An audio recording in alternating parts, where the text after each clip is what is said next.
Impact News ni ai Joyshree Usham na Impact News ki Impact Health Link for a Healthy Manipur program asida tarab nokchari June gi tang kunmanga asi World Vitiligo Day haina malem pumbada palan taunari aduna ngasi akhona pujaragli ba topic asi numit asiga mari lena ba topic ni vitiligo gi matangda hariba skin goiba laina asigi matangda ni akhoi skin da angau pakpa masi maitilon da di ma gi maming si chapchaba leite aduna English study vitiligo haina khangnari balaina si matangda ni hiramasi gi matangda akupwaru thambina ba ngasi akhoi gi studio da lengshin biriba expert asimiam da shaktak chage mingwena panjarbada Dr. Elangbam Nelson Singh, Senior Resident, Department of Dermatology, JNIMS, Secretary, Indian Association of Dermatologists and Venerologists, Leprologists, Manipur State. Ki Secretary Obiriba, Dr. Elangbam Nelson, Dr. Butaram Nokchari. Thank you. Dr. Akoina World Vitiligo Day 2022 chahi asigi theme asi Children, Research and Hope for the Future haina palan taunari. Aduna hariba laina si karma makhal gi laina no masi world gi malem gi thak tas maina khoina observation pangthokli baje karma chahi de gi horakhibano haiba gi matang da khar thambina ba haijar. Okay, thank you. Aham boina ai mayam bo khurumjari sigi vitiligo gi matang se ai social awareness oina su sigi program se tawse na ai koi gi atop activity mayam su leiri adu tawna bagi sisu part amni ado vitiligo gi matang dai adum thamjage wa mayam ko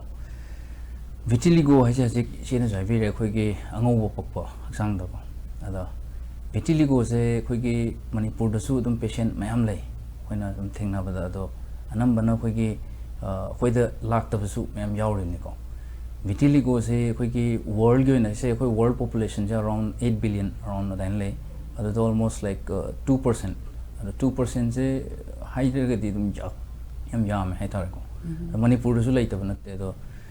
vitiligo se khoi gi bayam na adum haksang da dum khoi gi angau bo pokpa na dum si khangna re ko ado sigi matang da I kitang scientific oina su ko ai khoi gi insight hai tar ko ado vitiligo se khoi gi autoimmune disease hai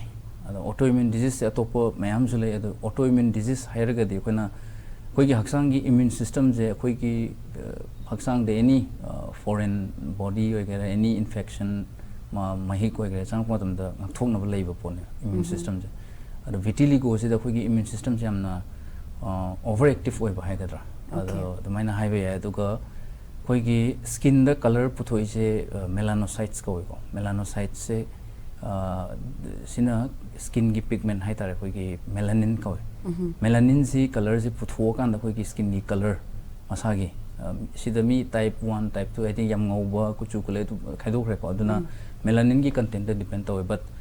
vitiligo si da tawri sina koi gi ngasai gi autoimmune ha ga di maram se koi gi genetic factor kharsu lei dai de koi gi environmental factor lei dai de koi gi immune system dysfunction de ada koi ki melanocytes ha ga de koi skin da yor pigment producing cells sise autoimmune destruction hai immune system jina foreign ne na recognize tawe okay so moina destroy taw da ge khoi skin color se mangba adune basic khoi gi magi maram se ado haziki sida khoi gi oibya abse maram se haziki any so hijare genetic ado si completely khoi gi genetic oine have so leite sida khoi gi say for example family history laire ga di hoi risk lei but family history haja khoi gi mama pa animak tawraga angang tawda su ai thengna jagre ko mama haidi parents ama khak tawraga angang tawu ju thengna jagre sidi exactly khoina haibangam de 100% genetic then haibangam de si multiple factors atai anoba theories mem jula ai hajikse but akhoina soina family history haraga de khoi ki around 25 to 30% haidi vitiligo na patient mem je around 25 to 30% around my family history family the me ma taw boy chance then lay around 25 30 aduna complete 100% yoide aduga sigi laina janam bana khoi gi sahi tara dena kunthra sigi marak sida na bataw gal how was it yes adolescent matam ja khoi gi inkhalak pa de khoi gi se adolescent hai sahi tara kun sai marak se si masi haksang gi karamba part di ayam ba hogal mai di khoi gi mai khut khong khoi gi expose part kai ja sida hogal aduga haksang manungda torpasina kona magi progress torpa haitare ko adu torpane do anambana khogi mai khut khong aman expose part ta hogal aduga sahi tara den kunthra bose commonly in hijab ne but angang childhood vitiligo dum leitabdi natte adum congenital vitiligo kan hek pokpa dum yawla ko du theng ne but am thin rare oi aduga hase aina manipur sum theng na da khogi ahan usala kan sahi 50 plus ta ko adu dum theng na dum yawe adu maram jeng sahi khoi autoimmune destruction ko we melanocyte skin pigment kan authority puthoi je ko adu na taba to po anobo theories myam lai adu yam na discuss to yam detail oi gani ko adu anambana khoi theory accept to je ki autoimmune destruction aduga khoi gi say for example atopa autoimmune disease se thyroid ki ko adugumba adai khoi gi SLE kan lai je sigumba su adai even khoi gi maiteron da samjabi kan hai je sigumba myam ji ga su hena vitiligo je mari leina vela adi vitiligo la magadi atai jing su dum risk wang ba theory si yam yam sankhel laga di yam na kano matam doctor do khoina malim gyoni pumatam da international celebrity Michael Jackson adagi hojikna model international model Winnie Harlow moizu dum vitiligo lei taraga dum mayam gi discrimination do adu mayam do kan mayong na bangamaga yamna celebrity wen thok libane ko do khoi gi khunai asida hojiki vitiligo nar ba patient sing ase moina thengnari ba chaitheng ase kari no aduga masi ngakthukna bagi pandam da masi numit se observation hogi bara karam ba chahi degi kamain hogi bano adu ju khathang khoi gi world vitiligo day se aseng bode khoi gi nupa ani khale amana steve amana ogo na ogo se Nigerian masane adu aina ma haija ho jo khoi gi racial da harga khoi gi kano se negro kambu se dana hele khoi gi type 5 type 6 skin color type se black kambu se ko moi dana hele do hajiki ogo har nupa se mama samak vitiligo patient ne ko mabani na torga khoi gi 2011 da 25 June se da khoi gi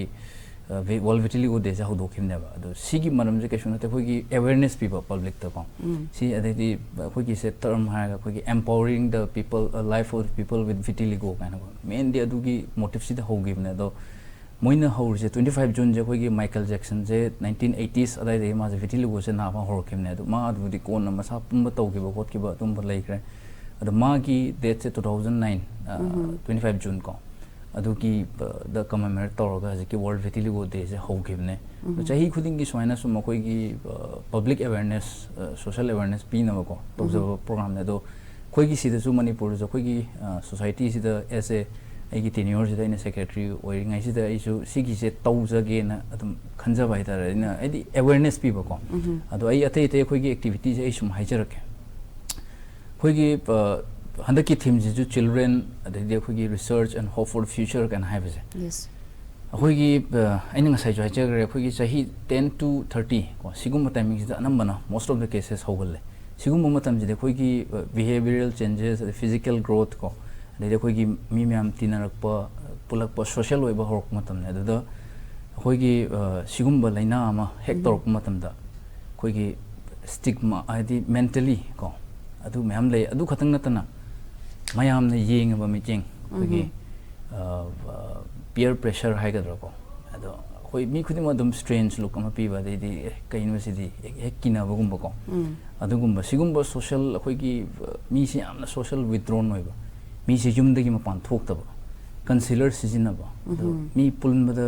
khoutak sarak ba sigum ba myam theng nei ko adai de khoi na patient yeng ba matam da se khoi na khoi gi kitang sigi mental side se sigi wakhal gi nuai tab si kitang khoi na sum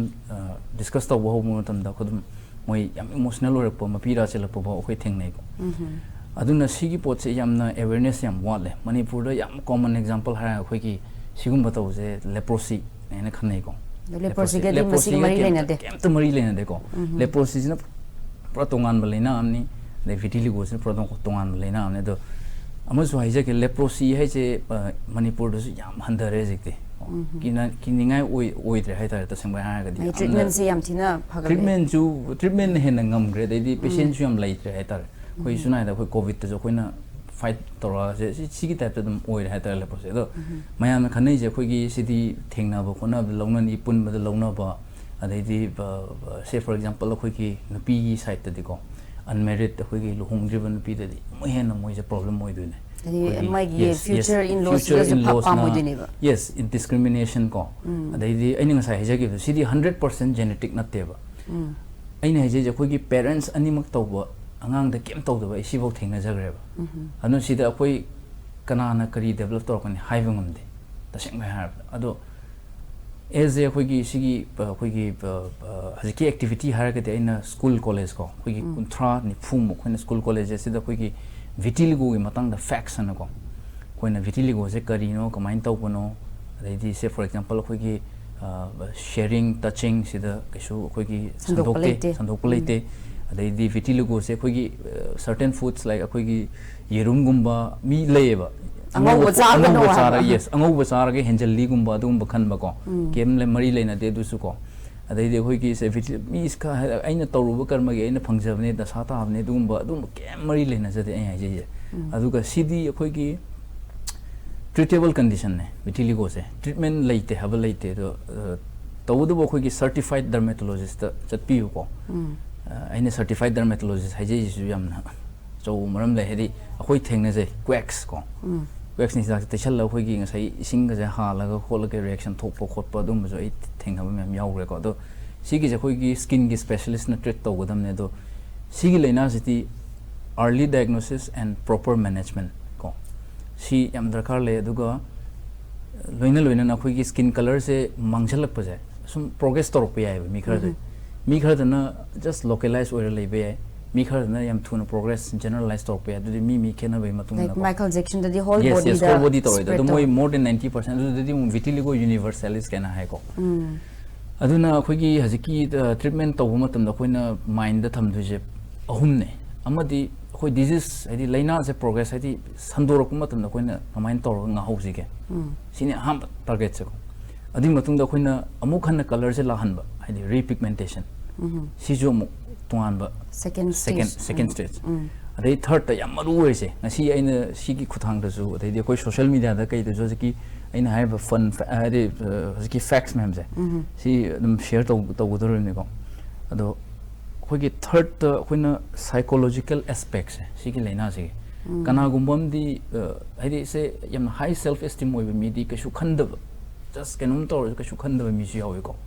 but खर low self esteem ओइब मीदी कितंग तौबुदा खोगी वखल आयोक्शन बको psychological support दरकार ले अखोना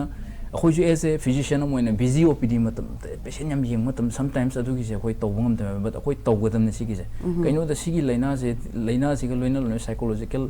साइकोसोशल बर्डन से यम ले है त तसेंग बगी ए है जे ने अखोइ की पेशेंट जो कोन वरी जे साबा हरप द इमोशनल उइमल लक्तना मपीरा चेन बबो याम थेंगनरे अदु तसेंग बे अखोइ जु याम नुवाइ जदे को अदुना अइना है जे सिगी लेना से अमगा याम स्टिग्मा am ले कोई टैबू स्टिग्मा हाइगद्रो को अखोइने हेक हेदी स्ट्रेंजर लुक हेदी स्ट्रेंज वेने येंग बको काइदि लाइनो काइना दे एलिनेटेड लुक अम पी बको सिगुम बजे तो से ए जे को अदुना कोइना साइकोसोशल सपोर्ट से सी एम पी से दुगा सी हेत 100% कोइगी फैमिलियल को आई तो अंगांग द तौनी हैब कशु गारंटी नते अदु जनरल पब्लिक तसु दुम रिस्क ले आइ तारे तोरपे याबगे एनी टाइम हाइबंगम दे दे अदुना कोइ सी स्टिग्माटाइज तौजे खरा तो जी अखोई लव केयर सपोर्ट को सी यामना पीना होनस यम नोइज डॉक्टर ना यामना इंपोर्टेंट बा पॉइंट अहम थंबी खरे अदो मतंग अस्वाद ब्रेम तलौमने किसी अटेन बा कमर्शियल ब्रेम तलौजगी ब्रेक के मतुंग दा विटिलिगो की मतंग दा अमका हना खना जाय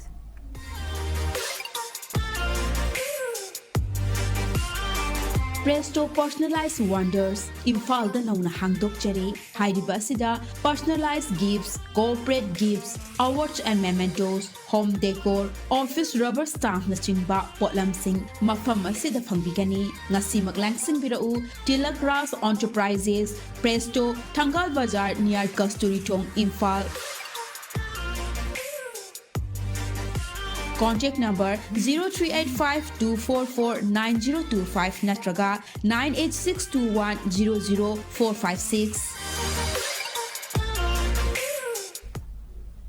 Break ke matung da amuka hana taram nokchari ngasi akhoi khana jarmliba topic asi vitiligo ni hiramasi ki matang da expert oina lengsin biribasina Dr. Elangbam Nelson Senior Resident Department of Dermatology JNIMS amasung IADVL Manipur State ki secretary ni Dr. break matung asidi Dr. ngasai break ki mamang na panbiki ba hojiki very important stage ahum hojiki vitiligo gi treatment gi matang da ahan bada nganna khangdo hauraga mai gi treatment chathaba adegi ani subada Dr. na haibiki basi color amu halahan ba hadi machu ngau gi bado amuka masai machu da halak naba honaba adegi ahum subada psychological support si ahum je pangtokadabani han thambiri adu ahan bagi je akhoi diagnosis to basi masi vitiligo gi sign and symptom akhoi ubudi angau basi di dum urani masina taba atopa fever kumba or atopa laina kubasi kumba sign and symptom atopa zu leiba thinagadra hagazab kumba faubra swaise zu khar thambi vitiligo je khoi gi horok je ajiki chahi ju hafet ena hijagre ko 10 to 30 years 10 to 30 janam togol do adum hajik su ahan adum thingnam jaw 50 plus to Dumagi horpose khoi dum clinical diagnosis ne sida yamna khoi gi sophisticated diagnosis tawba idi yamna high adum tawbai yam kana clinically dum examine tawda dum khange namara sometimes khoi gi cha gum thungba de khoi gi even mi me haine je leprosy mi khuding dum hangi je leprosy si leprosy rana dum hangba je do si kitang hek ngau bu da kitang hek ngau bu ado si a big no leprosy ga kem ta mari lena je de ko ado hoi ado khoi gi hypopigmentation hai ko hypopigmentation sina mu depigmented pura pigment ja yaw roi do ne do hypopigmented lesion ju khar lai adugi kitang akoina close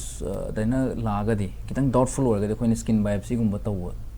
yaw ko ado khoi gi magi marker khoi gi melan HMB 45 kana khar lai de adugum ba yamna doubtful orga de to be do most of the time akhoi gi adum clinical diagnosis ko minna yeng ba adum history lo ba train doctor amana di phas adum khang bang amani ado khoi gi history lo ba history proper history am darkar le ko aduga ngasai gi khoi gi adum clinical diagnosis adu yamna doubt ore ga khoina biopsy to ring adu dermoscopy kana khoi gi sunai da khoi gi enlarged to ga magnified to ga lesion ko adu yeng adu da so effect adum adu dugum ba daina tawre aduga nasai gi habi gi ba hagacha ba ngang bo adum budi am phok lai ro sidi totally kahani ko skin discolor to bo khatang bane ba discolor to bo khatang ne duga ma gi spread to ro adu khatang do my spread ke matang la ko sida my progression je kyam ti thu bo ge masi patient gi tongan bra na tra hoi patient dem na depend to we do anam bana di khoi gi stressful episode live je khoi gi se angang do khoin thengna da se exam live matam da ko ai di mentally stress sam lai physically jum stress lai ne ko ado stressful episode kum lai matam je khara trigger to kon ba dai de khoi gi yam thuna progress to kon ba dum dum theng nei sandok pa je ado eta high bidding am de ade fix oi de bai di sumaina khoi gi si sani sandor kan ado mi khara de yam thuna progression to lai ko magi layong je magi sorry treatment je masi karamba ointment kum matai bra hida kum cha bra injection ka pra kamai taw ado khoi gi treatment je khara dum lai gra magi disease ki severity ki matung in ko khoi gi dum history je law matam da sandokte haira ga de khoina stable oire khalla je ko yamna kuina sahi ama ge hele sum chaw bo hen de lai re ma sang tan adugum de khoi gi medical treatment na yam kanna effective oire roi aduga khoi vitiligo da segmental vitiligo na malai makhal lama ko ai haksang gi segment nam da taw hai tari mojel khoi gi left right ko cross to reba adugum ba dai di haziki stable loiba ai chahi ama ga hena laira ba sigumba kano si di khoi gi medical treatment na yam kanna kai hane khoi gi successful oire adum kan da khoina surgical treatment hai tar ga de khoi gi vitiligo surgery ji da makhal ani lai re tissue graft the cellular graft kana ko to skin hapsan de ro skin hapsan de khoi gi haksang gi isa gi autograft ai di masa gi dum say for example khoi gi anterolateral thigh swai da gi skin de lauraga hapsan ba natraga na khoi gi nakong maning gum da gi laura anam bana khoi gi anterolateral thigh da gi tawraga tawe ko skin grafting je ado doctor hariba vitiligo lena je masi magi skin discoloration aduga masi ga mari lena ba social stigma discrimination khoi self esteem da mangtha han ba asina tabida lena asina life threatening di oibra oidabra life threatening se tasem gi am bolai te sine yamna ina am kan oina hining is ko vitiligo je only loss of skin color adu dai hena mangonda life the risks yam wang ba ai threatening oiba condition lak po pa dum ba kem lai jade sida only kano to je khoi gi mental trauma je the mental trauma je khoi gi nam banadi society na piba adudagi Hoi. suicidal attempt ko lakpadi ya anambana khoi gi anxiety depression sleeplessness ko de khoi behavior problem relationship problem ko ado ai sum ai share tawjar ke khoi gi yam educated oiba mi da su sigi je yamna knowledge later jawi ko say for example magi like say magi mamong nu pi gumba tawra kan da khoi gi hangba khoi atopa daga sandura kadra haina ko tongana changa untouchable gi type daga treatment tawpa yes adugumba se yare ki tawda na fai ina je si 100% genetic 100% familial na te sida khoina just khoina section da khoi social taboo social stigma si je thammoi si ai hanjan Nigeria jeni ko vitiligo patient ju chamane khoi gum banga tani moi ju moi life te anything moi achieve to bungam ne kem khena laite do doctor hojiki vitiligo patient amana magi skin je my treatment to matam na doctor na di habiri makhan makha gi magi lying pathab lairi ado masida as a vitiligo patient amana kari masha mathandagi section thawrang di kari kari lokhatpam thoi sunscreen kum matai bada ka tabra puri asang bakum balit kadabra sigumba personal level da kari section thawrang lokhatpam thokpo section thawrang je ta singwei khoi gi sida yam kanna khoi gi ngasai ge nai jab diet atu sabe ya de sabe adu ma keshu leite hoi healthy oibo diet healthy lifestyle adu maintain to budi am dakar le de khoi gi se meditation yoga gum to bo ko ketang mental khoi gi adum mental agony adum mai wakhal kano to wa adum yawra dam si gi lina si ko adun isa gi yari ge khogi wakhal je nuai na bo hona jaba ko the healthy lifestyle maintain to wa je definitely dum wakhal da dum effect la adam ne aduna sida yam kanna si to ya de du to ya de ha yam kanna lai je de do to bu swaina sigum to ra ga di yari ge thuna khogi skin specialist ta na bi ba ko ada khoina aggressively dum treat to da kala hedi ngasai na jab do ngasai progress to ma tam da khoina arrest to ba di laina do lephan ba da ka ta ba ad laina je lephan ba matam da masam thanda dum repigment tor ko sia ko okay repigment hai color do halak ba dum hoi kai gum halak ta ba ta ga di masi kamai to ngasai gi khoi gi aina hajai ba khoi gi surgery to ba adu di ma gi disease to gi stage the severity kam to no adu matung ina decide to ra ni ko adu aina hajan ningi se yamna social issue ena ko adi khoi gi vitiligo to re na outcast se khoi na ju as a society mo ena ko khoi gi Manipur miyam na I hajari ko outcast to biro je si khoi yam thina normal ni kashu sida taboo bo thammoi si ko khoi ga chap mane everything hadi khoi politician da ju thengna re doctor da ju to bo thengna re police da ju to bo thengna re ko yam thengna re do si khoi gi outcast se si to re si ni he na moi da problem yam oeba laina si he khoi na skin specialist mo khoi na as a treatment bri to rani side by side khoi gi ngasai ki mental trauma se khoi society ne yam na pi aduna khoi yare ke moi vitiligo patient ji yare ke khoi na section na loina bi ba yam nungsi na ko khoi na ma de to pani aduni longna bo badung bagi khoi gi habit se thadu ose ado hojik doctor khoi na program se yengbiri ba vitiligo patient sing ji yaram bi moina khangning do is treatment chatha tara ga di pharak pa ya ba gi chance se success rate se kyamuk yam di leba gi cha da kyamuk di pharak pa ya ba gi ha ba do khangning am do mali swise da kari habining ba gi hoi ado ngasai gi sida success rate se exactly adu percentage lai have ya de do khwai gi maru ur chang ngasai gi ai hedi vitiligo to re swaina angau ba haksang da kanoma thole loi ta di delay to lai ta ba ko satlong doctor chatlaga skin specialist chatlaga tana ba kai gum mai stages ti matung ina doctor na dum treatment ja fagat ki ba adagi sandok pa dagi phada bangam ki ba adum ba case mayam yam lai dana ko recently ai dum hajar ke dum like in hajab dum sai nupi da su like say 50 plus da su dum to ba ko within 1 to 3 months dum pura mai na face hor pa ko aduna khoina laina je hek hor pa khoina treatment je aggressively to hor ga di dum khoina yam laina treatment to ba aduga kai gum ba khoina delay to hor ba ko adui tar ga di delay to ri ke yari ke delay to ri ke na khoi gi ngasai gi sunai da hakchang plap to bo gi chance adugum hengalak ba ko adu si mi nature da su khar lai ko di laina je khoi gi progressive yam thuno oi bi ko adugum ba khar lai factor hai tar adu success rate je exactly hai bi ngam de but yes treatment je yam thuna ho ba yam thuna doctor ring thok pa ko adu khoi gi aggressively treat to ho ko plus khoi ngai ki ma gi mental well being do adu jo khoi na assess to ba adu gi support pi bi ko si loina ma multi factor si loina da ka le patient side ta ju the skin specialist ki side te ju ꯑꯗꯩꯗꯤ ꯑꯩꯈꯣꯏ ꯗꯔꯀꯥꯔ ꯂꯩꯔꯒꯗꯤ psychological support ꯀꯣ psychological support ꯂꯧꯕꯁꯤ ꯏꯀꯥꯏꯔꯣꯏꯗꯕꯅꯦꯕ ꯏꯀꯥꯏꯔꯣꯏꯗꯕꯅꯤ yes exactly ꯑꯗꯨꯅ ꯁꯤꯒꯤ round ꯑꯩꯈꯣꯏꯒꯤ overall ꯀꯣ ꯁꯤ ꯂꯣꯏ ꯆꯪꯉꯦ ꯍꯥꯏꯇꯥꯔꯦ ꯑꯃꯈꯛꯇꯪꯗ ꯑꯩꯈꯣꯏ ꯐꯣꯀꯁ ꯇꯧꯔꯣꯏꯁꯦ ꯑꯗꯨꯒ ꯑꯩꯈꯣꯏꯒꯤ as a society ꯑꯃ ꯑꯣꯏꯅ ꯑꯩꯈꯣꯏꯅꯁꯨ ꯄꯦꯁꯦꯟꯁꯤꯡꯁꯦ accept ꯇꯧꯕꯤꯕꯀꯣ ꯁꯤꯗꯤ ꯀꯩꯁꯨ ꯑꯔꯨꯕ ꯂꯩꯅꯥ ꯅꯠꯇꯦ just skinꯗ color ꯃꯥꯡꯕ ꯈꯛꯇꯪꯅꯤ treatment ꯇꯧꯔꯗꯤ ꯌꯥꯝ ꯊꯨꯅ ꯇꯧꯔꯗꯤ ꯑꯗꯨꯝ ꯐꯩ ꯑꯗꯨꯒ life threatening ꯑꯣꯏꯕ ꯅꯠꯇꯦ ꯍꯌꯦꯡ ꯂꯥꯏꯐꯇ ꯔꯤꯛꯁ ꯂꯥꯛꯀꯗꯕ ꯅꯠꯇꯦ ꯑꯗꯩꯗꯤ ꯇꯧꯔꯒꯗꯤ ꯑꯉꯥꯡꯗ ꯇꯧꯅꯤ ꯍꯥꯏꯕ ꯀꯩꯁꯨ ꯒꯦꯔꯦꯟꯇꯤ ꯅꯠꯇꯦ ꯁꯤꯒꯨꯝꯕ ꯃꯌꯥꯝꯁꯦ ꯑꯩꯈꯣꯏꯅ ꯊꯝꯃꯒ ꯑꯩꯈꯣꯏ ꯍꯥꯏꯅ ꯇꯧꯕ ꯍꯥꯏꯇꯥꯔꯦ ꯁꯤ ꯌꯥꯝ ꯗꯔꯀꯥꯔ ꯂꯩ ꯌꯥꯝ ꯅꯨꯡꯉꯥꯏꯖꯩ ꯗꯣꯛꯇꯔꯅꯁꯨ ꯑꯗꯨꯝ ꯍꯟꯖꯤꯟ ꯍꯟꯖꯤꯟ ꯑꯗꯨꯝ ꯍꯥꯏꯕꯤꯔꯤ ꯍꯥꯏꯕꯗꯤ ꯑꯩꯈꯣꯏꯅ ꯀꯩꯅꯣ ꯚꯤꯇꯤꯂꯤꯒꯣ ꯅꯥꯕꯁꯤꯡꯗ ꯑꯩꯈꯣꯏꯅ ꯁ꯭ꯇꯤꯛꯃꯥ ꯇꯦꯕꯨ ꯑꯗꯨꯃꯥꯏꯅ ꯗꯤꯁꯀ꯭ꯔꯤꯃꯤꯅꯦꯠ ꯇꯧꯔꯣꯏꯗꯕꯅꯤ ꯃꯁꯤꯒꯤ ꯖꯁ ꯁ꯭ꯀꯤꯟꯒꯤ ꯃꯆꯨ ꯀꯣꯛꯊꯕꯒꯤ ꯑꯗꯨꯒꯤ ꯂꯥꯏꯅꯥꯅꯤ ꯃꯁꯤ ꯂꯧꯅꯒꯗꯕ ꯅꯠꯇꯦ ꯆꯥꯃꯤꯟꯅ ꯊꯛꯃꯤꯟꯅꯕ ꯐꯤꯔꯣꯟ ꯋꯥꯏꯃꯤꯟꯅꯕ ꯁꯤꯗꯩꯁꯤꯗ ꯁꯟꯗꯣꯛꯀꯗꯕ ꯀꯔꯤꯁꯨ ꯂꯩꯇꯦ ꯑꯉꯥꯡꯗ ꯁꯟꯗꯣꯛꯀꯅꯤ ꯁꯟꯗꯣꯛꯑꯣꯏ ꯍꯥꯏꯕꯒꯤ ꯑꯗꯨꯒꯨꯝꯕ ꯖꯦꯅꯦꯇꯤꯛ ꯑꯣꯏꯕꯁꯨ ꯂꯩꯇꯦ ꯖꯦꯅꯦꯇꯤꯛ ꯐꯦꯛꯇꯔ ꯈꯔꯕꯨꯗꯤ ꯂꯩꯖ ꯇꯥꯔꯒꯁꯨ environmental factors 100% ꯅꯠꯇꯦ ꯑꯗꯨ ꯗꯣꯛꯇꯔ ꯍꯧꯖꯤꯛꯀꯤ environmental factors ꯍꯥꯏ ꯇꯥꯔꯒꯗꯤ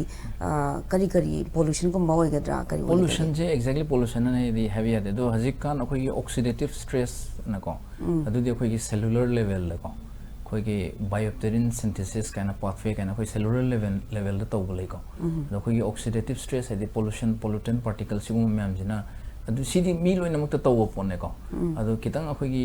ꯔꯤꯛꯁꯀꯤ ꯋꯥꯡꯕ ꯃꯤꯗꯗꯤ ꯑꯗꯨꯝ ꯇꯧꯍꯟꯒꯗꯣꯏꯅꯦ ꯑꯗꯨ ꯑꯦꯛꯖꯦꯛꯠꯂꯤ ꯑꯗꯨꯅ ꯃꯉꯣꯟꯗ ꯇꯧꯕꯅꯦꯗꯤ ꯍꯥꯏꯕ ꯑꯗꯨ ꯊꯤꯑꯣꯔꯤꯁꯦ ꯑꯅꯧ ꯑꯅꯧꯕ ꯊꯣꯛꯂꯛꯏ oxidative stress ꯑꯩꯈꯣꯏꯒꯤ cellular level ꯍꯥꯏꯇꯥꯔꯦꯀꯣ ꯁꯤꯒꯤꯁꯨ ꯑꯩꯈꯣꯏ ꯔꯤꯁꯔꯆ ꯑꯗꯨꯝ ꯍꯥꯏꯗꯤ antioxidant ꯄꯤꯕ ꯑꯗꯩꯗꯤ ꯊꯥꯕ ꯈꯣꯠꯄ ꯑꯗꯨꯝ ꯇꯧꯅꯔꯤꯀꯣ ꯑꯗꯣ ꯑꯅꯧ ꯑꯅꯧꯕ ꯊꯤꯑꯣꯔꯤ ꯑꯗꯨꯝ ꯊꯣꯛꯂꯛꯏ ꯑꯗꯨꯒ ꯍꯧꯖꯤꯛꯀꯤ ꯇ꯭ꯔꯤꯠꯃꯦꯟꯁꯦ ꯑꯩꯈꯣꯏꯒꯤ JAK state inhibitor ꯀꯥꯏꯅꯀꯣ ꯑꯅꯧꯕ ꯍꯥꯏꯗꯤ ꯊꯤꯑꯣꯔꯤꯁꯦ ꯑꯅꯧ ꯑꯅꯧꯕ ꯊꯣꯛꯂꯛꯑꯒ ꯑꯗꯨꯒꯤ ꯃꯇꯨꯡ ꯏꯟꯅ ꯑꯩꯈꯣꯏ ꯂꯥꯌꯦꯡ ꯄꯊꯥꯞꯁꯤꯁꯨ ꯑꯅꯧꯕ ꯑꯗꯣ ꯍꯧꯖꯤꯛ ꯑꯩꯈꯣꯏ JAK state inhibitor ꯀꯥꯏꯁꯦ ꯑꯗꯨꯝ ꯑꯩꯈꯣꯏ ꯊꯥꯕ ꯍꯧꯔꯦ ꯑꯗꯣ ꯔꯦꯁꯄꯣꯟꯁꯁꯦ ꯑꯗꯨꯝ ꯐꯖꯩ ꯌꯥꯝꯅꯀꯣ ꯌꯥꯝꯅ ꯔꯦꯖꯤꯁꯇꯦꯟ ꯑꯣꯏꯕ ꯀꯩꯅꯣꯗꯗꯤ ꯑꯗꯨꯝ ꯐꯖꯩ ꯌꯥꯝ ꯅꯨꯡꯉꯥꯏꯖꯔꯦ ꯗꯣꯛꯇꯔꯅ ꯍꯧꯖꯤꯛꯀꯤ ꯍꯥꯏꯔꯤꯕ ꯀꯩꯅꯣꯒꯤ ꯁꯦꯀ꯭ꯔꯦꯇꯔꯤ ꯑꯃ ꯑꯣꯏꯅꯁꯨ ꯍꯧꯖꯤꯛ ꯄ꯭ꯔꯣꯒ꯭ꯔꯥꯝ ꯀꯌꯥ ꯄꯥꯏꯈꯠꯂꯤ ꯑꯗꯨꯒ ꯉꯁꯤꯃꯛꯁꯨ ꯑꯇꯣꯞꯄ ꯄ꯭ꯔꯣꯒ꯭ꯔꯥꯝ ꯀꯌꯥ ꯄꯥꯏꯈꯠꯀꯅꯤ ꯍꯥꯏꯕꯒꯤ ꯑꯗꯨꯒꯨꯝꯕꯁꯨ ꯂꯩꯕ ꯃꯥꯜꯂꯦ ꯑꯗꯨ ꯍꯥꯏꯐꯦꯠ ꯈꯔ ꯄꯟꯕꯤꯒꯦꯔꯥ ꯑꯁꯤꯒꯤꯁꯦ ꯑꯩꯈꯣꯏ interaction ꯄ꯭ꯔꯣꯒ꯭ꯔꯥꯝꯅꯦ ꯍꯥꯏꯇꯥꯔꯦ ꯁꯤꯗ ꯑꯩꯈꯣꯏꯒꯤ ꯚꯤꯇꯤꯂꯤꯒꯣꯒꯤ ꯃꯇꯥꯡꯗ ꯑꯩꯈꯣꯏꯒꯤ ꯁ꯭ꯀꯤꯟꯒꯤ ꯍꯥꯏꯗꯤ ꯗꯔꯃꯥꯒꯤ ꯁꯥꯏꯠ ꯗꯔꯃꯦꯇꯣꯂꯣꯖꯤꯒꯤ ꯁꯥꯏꯠꯇꯒꯤ ꯑꯣꯄꯤꯅꯤꯌꯟ ꯑꯃ ꯊꯝꯕ ꯑꯗꯩꯗꯤ ꯑꯗꯨꯒꯤ ꯃꯇꯨꯡꯗ ꯑꯩꯈꯣꯏꯒꯤ ꯁꯥꯏꯀꯣꯁꯣꯁꯤꯌꯦꯜ ꯕꯔꯗꯟꯁꯦ ꯀꯌꯥꯝ ꯂꯩꯕ ꯑꯗꯨꯒꯤ ꯃꯇꯥꯡꯗ ꯑꯩꯈꯣꯏꯒꯤ ꯁꯥꯏꯀꯦꯇ꯭ꯔꯤꯁꯀꯤ ꯁꯥꯏꯠꯇꯒꯤꯀꯣ ꯁꯥꯏꯀꯦꯇ꯭ꯔꯤ ꯁꯥꯏꯠꯇꯒꯤ ꯑꯗꯨꯒꯤ ꯑꯃ ꯊꯝꯕꯀꯣ ꯑꯗꯨꯒ ꯑꯩꯈꯣꯏꯒꯤ ꯄꯦꯁꯦꯟꯒ ꯑꯩꯈꯣꯏꯒ ꯗꯣꯛꯇꯔꯒ interaction ꯑꯗꯩꯗꯤ ꯄꯦꯁꯦꯟꯒꯤ ꯁꯥꯏꯠꯇꯒꯤ ꯑꯩꯈꯣꯏꯒꯤ ꯃꯥꯒꯤ ꯖꯔꯅꯤ ꯃꯥꯅ ꯁ꯭ꯇ꯭ꯔꯒꯜ ꯃꯥꯅ ꯑꯣꯚꯔꯀꯝ ꯇꯧꯔꯛꯈꯤꯕ ꯃꯑꯣꯡ ꯀꯣ ꯑꯗꯨꯒꯨꯝꯕ ꯗꯤꯁꯀꯁꯟ ꯃꯥꯒꯤ ꯇꯦꯁꯇꯤꯃꯣꯅꯤ ꯁꯦꯌꯔ ꯇꯧꯕ ꯇꯦꯁꯇꯤꯃꯣꯅꯤ ꯁꯦꯌꯔ ꯇꯧꯕꯀꯣ ꯑꯗꯣ ꯁꯤ ꯇꯧꯔꯒꯗꯤ ꯑꯩꯈꯣꯏꯅ ꯑꯩ ꯆꯍꯤ ꯈꯨꯗꯤꯡꯒꯤꯁꯨ ꯇꯧꯕꯒꯤ ꯄ꯭ꯂꯥꯟꯅꯤ ꯑꯗꯣ ꯌꯨꯝꯗ ꯍꯥꯏꯗꯤ ꯑꯥꯎꯠꯀꯥꯁ ꯑꯣꯏꯔꯒ ꯂꯩꯕꯤꯒꯅꯨ ꯊꯣꯛꯄꯤꯔꯛꯎ ꯗꯣꯛꯇꯔꯗ ꯇꯥꯟꯅꯕꯤꯌꯨ ꯑꯩ ꯍꯥꯏꯖꯩꯁꯦꯀꯣ ꯑꯗꯣ ꯃꯌꯥꯝ ꯐꯕ ꯃꯌꯥꯝ ꯂꯩ ꯍꯣꯏ ꯃꯇꯝ ꯆꯪꯕꯁꯨ ꯂꯩꯀꯣ ꯍꯥꯏꯕ ꯉꯝꯗꯦ ꯁꯤꯗꯤ but always we are there to support you ꯁꯤ ꯑꯩꯅ ꯍꯥꯏꯖꯅꯤꯡꯉꯤꯁꯦ ꯌꯨꯝꯗ ꯍꯥꯏꯗꯤ ꯃꯄꯥꯟꯗ ꯊꯣꯛꯇꯕꯤ ꯏꯁꯥꯏꯊꯟꯗ ꯋꯥꯈꯜ ꯅꯨꯡꯉꯥꯏꯇꯕꯤꯗ ꯑꯗꯨ ꯂꯩꯕꯤꯒꯅꯨ ꯊꯣꯛꯄꯤꯔꯛꯎ ꯍꯥꯏꯗꯤ ꯑꯗꯨꯒꯨꯝꯕ ꯍꯥꯏꯗꯤ ꯃꯤ ꯃꯌꯥꯝ ꯇꯧꯕ ꯌꯥꯝ ꯂꯩꯌꯦꯕ ꯑꯩꯅ ꯍꯥꯏꯖꯩꯁꯦ 2% out of 8 billion ꯍꯥꯏꯗꯣ ꯑꯗꯒꯤ ꯍꯧꯖꯤꯛꯀꯤ ꯁꯦꯂꯦꯕ꯭ꯔꯤꯇꯤꯁꯤꯡ ꯃꯣꯏꯗꯤ ꯌꯥꯝ ꯐꯣꯡꯅ ꯑꯗꯨꯝ ꯁ꯭ꯀꯤꯟꯗ ꯑꯗꯨꯃꯥꯏꯅ ꯂꯩꯇꯥꯔꯒꯁꯨ ꯗꯦ ꯐꯤꯜ ꯗꯦꯠ ꯀꯩꯅꯣ ꯃꯣꯏꯁꯦ ꯌꯨꯅꯤꯛ ꯑꯣꯏꯕ ꯃꯤ ꯑꯃꯅꯦꯅ ꯌꯥꯝ ꯆꯥꯎꯊꯣꯛꯆꯅ ꯊꯣꯛꯆꯔꯛꯏꯕꯅꯦꯕ ꯑꯦꯛꯁꯦꯞꯇꯦꯟꯁ ꯑꯃ ꯗꯔꯀꯥꯔ ꯂꯩꯌꯦꯕꯀꯣ ꯑꯗꯣ ꯇ꯭ꯔꯤꯠꯃꯦꯟꯁꯤꯗꯤ ꯑꯗꯨꯝ ꯑꯩꯈꯣꯏꯅ ꯇ꯭ꯔꯤꯠꯃꯦꯟꯁꯦ ꯈꯤꯇꯪ ꯍꯥꯏꯗꯤ ꯌꯥꯝꯅ ꯄ꯭ꯔꯣꯒ꯭ꯔꯦꯁꯟꯁꯦ ꯌꯥꯝꯅ ꯗꯤꯖꯤꯁꯁꯦ ꯍꯦꯟꯖꯤꯟꯈ꯭ꯔꯒꯗꯤ ꯈꯤꯇꯪ ꯋꯥꯕ ꯌꯥꯎꯋꯦ ꯕꯠ ꯑꯗꯨ ꯑꯦꯛꯁꯦꯞꯇꯦꯟꯁ ꯑꯃ ꯗꯔꯀꯥꯔ ꯂꯩꯌꯦꯕ ꯑꯗꯨꯒ ꯃꯁꯥꯅꯁꯨ ꯑꯦꯛꯁꯦꯞꯇꯦꯟꯁ ꯑꯃ ꯗꯔꯀꯥꯔ ꯂꯩ ꯑꯗꯨꯒ ꯑꯩꯈꯣꯏꯒꯤ ꯁꯣꯁꯥꯏꯇꯤꯒꯤ ꯁꯥꯏꯠꯇꯁꯨꯀꯣ ꯁꯤꯗꯤ like they are just like us ꯑꯩꯈꯣꯏꯒꯨꯝꯕꯅꯤ ꯆꯞ ꯃꯥꯟꯅꯩ ꯑꯦꯅꯤꯊꯤꯡ ꯀꯦꯟ ꯑꯦꯆꯤꯞ ꯃꯣꯏꯁꯨ ꯀꯣ ꯆꯞ ꯃꯥꯟꯅꯩ ꯀꯩꯝ ꯈꯦꯠꯅꯕ ꯂꯩꯇꯦ ꯑꯗꯨꯅ ꯑꯩꯈꯣꯏꯅ ꯁꯤꯒꯤ ꯁꯞꯄꯣꯔꯠꯁꯦ ꯑꯗꯨ ꯃꯅꯤꯄꯨꯔꯗ ꯂꯩꯔꯤꯕ ꯑꯩꯈꯣꯏꯒꯤ ꯃꯤ ꯃꯌꯥꯝꯅꯁꯨ ꯁꯞꯄꯣꯔꯠ ꯇꯧꯕꯤꯌꯨ ꯑꯗꯨꯒ ꯄꯦꯁꯦꯟ ꯑꯩꯈꯣꯏꯒꯤ ꯗꯣꯛꯇꯔꯗ ꯌꯦꯡꯕ ꯆꯠꯇ꯭ꯔꯤꯕ ꯑꯗꯨ ꯌꯥꯝ ꯊꯨꯅ ꯑꯗꯨꯒꯨꯝꯕ ꯁꯤꯒꯨꯝꯕ ꯄ꯭ꯔꯣꯕ꯭ꯂꯦꯝ ꯂꯩꯔꯒꯗꯤ ꯗꯣꯛꯇꯔꯗ ꯇꯥꯟꯅꯕꯤꯌꯨ ꯑꯗꯨꯒ ꯑꯗꯨꯃꯥꯏꯅ ꯑꯗꯨꯝ ꯇꯧꯁꯤ ꯌꯥꯝ ꯅꯨꯡꯉꯥꯏꯖꯩ ꯗꯣꯛꯇꯔꯅ ꯑꯗꯣꯝꯒꯤ ꯆꯤꯜꯂꯕ ꯃꯇꯝ ꯀꯥꯏꯊꯣꯛꯄꯤꯗꯨꯅ ꯉꯁꯤꯒꯤ ꯑꯩꯈꯣꯏꯒꯤ ꯁ꯭ꯇꯨꯗꯤꯑꯣꯗ ꯚꯤꯇꯤꯂꯤꯒꯣ ꯍꯥꯏꯔꯤꯕ ꯂꯩꯅꯥꯁꯤꯒꯤ ꯃꯇꯥꯡꯗ ꯌꯥꯝ ꯀꯨꯞꯅ ꯊꯝꯕꯤꯈ꯭ꯔꯦ ꯃꯁꯤꯒꯤ ꯃꯇꯨꯡꯗꯁꯨ ꯗꯣꯛꯇꯔꯁꯤ ꯑꯇꯣꯞꯄ ꯄ꯭ꯔꯣꯒ꯭ꯔꯥꯝꯁꯨ ꯃꯌꯥꯝ ꯆꯠꯀꯗꯧ ꯂꯩꯔꯤ ꯑꯗꯣ ꯉꯁꯤ ꯑꯩꯈꯣꯏꯒꯤ ꯏꯝꯄꯦꯛ ꯍꯦꯜꯊ ꯂꯤꯡꯒꯤ ꯄ꯭ꯔꯣꯒ꯭ꯔꯥꯝꯁꯤ ꯄ꯭ꯔꯦꯁꯇꯣ ꯑꯦꯟꯇꯔꯄ꯭ꯔꯥꯏꯖꯦꯁ ꯊꯪꯒꯥꯜ ꯕꯖꯥꯔꯗ ꯂꯩꯕ ꯁꯔꯇꯤꯐꯤꯀꯦꯠ ꯃꯦꯃꯦꯟꯇꯣꯒꯨꯝꯕ ꯁꯦꯝꯕ ꯑꯗꯨꯒꯨꯝꯕ ꯀꯩꯅꯣ ꯃꯣꯏꯅ ꯑꯦꯟꯇꯔꯄ꯭ꯔꯥꯏꯖꯦꯁ ꯑꯁꯤꯅ ꯁ꯭ꯄꯣꯟꯁꯔ ꯇꯧꯕꯅꯤ ꯑꯗꯨꯅ ꯗꯣꯛꯇꯔꯗ ꯑꯩꯈꯣꯏ ꯏꯝꯄꯦꯛ ꯅ꯭ꯌꯨꯁꯀꯤ ꯃꯥꯏꯀꯩꯗꯒꯤ ꯊꯦꯡꯛ ꯌꯨ ꯗꯣꯛꯇꯔ ꯍꯥꯏꯅ ꯄꯤꯖꯒꯦ welcome thank you Ngasigi Impact News ki Impact Headline matanga swad loislakli ngasigi episode asida akhona vitiligo haiba skin da angauba thokpa siguma laina asigi matangda khanajakre aduna vitiligo naba patient singa je akhona stigmatize togumsi aduga vitiligo nariba patient singa zu yumda losunduna leibingumsi mapanda tholoktuna doctor tanaduna matam chana laing hauragadi laina asi naba fagani masi cure treatment se fazana chathabangam gani haina doctor zu phungdok pirakli si haraga miyam dagi kainina baya thani jari thank you